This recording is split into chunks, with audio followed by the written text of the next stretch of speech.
মধ্যপ্রাচ্য সংকটে এবার ইরানের পাশে দাঁড়ালো বাংলাদেশ। প্রায় 2 মাস ধরে চলমান সংকটে বন্ধুরাষ্ট্রের এই দুঃসময়ে সাহায্যের হাত বাড়িয়ে দেওয়ার নির্দেশ দিয়েছেন প্রধানমন্ত্রী তারেক রহমান।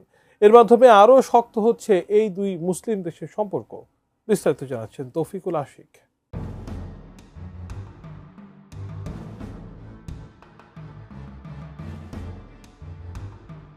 যুক্তরাষ্ট্র, ইসরায়েল ও ইরানের মধ্যকার যুদ্ধে গত 2 মাসে বড় ধরনের সংঘাতের সাক্ষী পুরো বিশ্ব, যার ক্ষত অনেক গভীর। এই যুদ্ধে জীবন হারিয়েছেন নারী, শিশুসহ 3000-এর বেশি ইরানি নাগরিক, আহত হয়েছেন লক্ষাধিক মানুষ। ঠিক এমন এক পরিস্থিতিতে বাংলাদেশ এক ভারসাম্যপূর্ণ ও মানবিক অবস্থান নিয়েছে।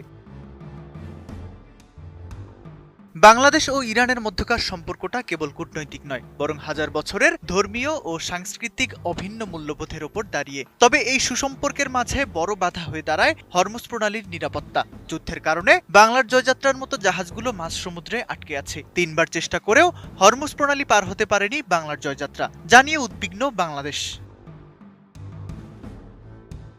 আমি বুঝি নির্মাণের শিল্প, সালাম স্টিল বোঝে ডিউরেবিলিটি। সালাম স্টিল, মোস্ট ডিউরেবল স্টিল।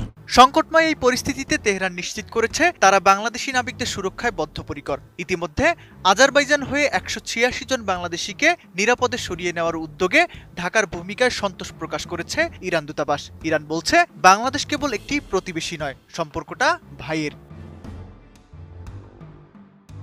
এই গভীর সম্পর্কের মাঝে প্রধানমন্ত্রী তারেক রহমানের নির্দেশে ইরানের জরুরি চিকিৎসা সহায়তা পাঠানো হচ্ছে। বৃহস্পতিবার দুপুরে ঢাকায় নিযুক্ত ইরানি রাষ্ট্রদূত জলিল রাহিমি জাহানাবাদীর হাতে এসব সামগ্রী তুলে দেওয়া হয়।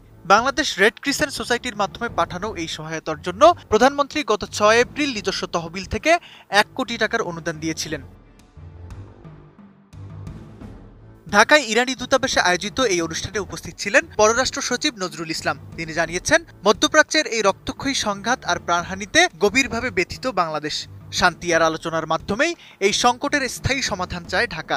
অন্যদিকে ইরানের রাষ্ট্রদূত এই দুঃসময়ে ইরানের জনগণের প্রতি বাংলাদেশের মানুষের সহমর্মিতা ও আন্তরিক সমর্থনের জন্য ধন্যবাদ জানান।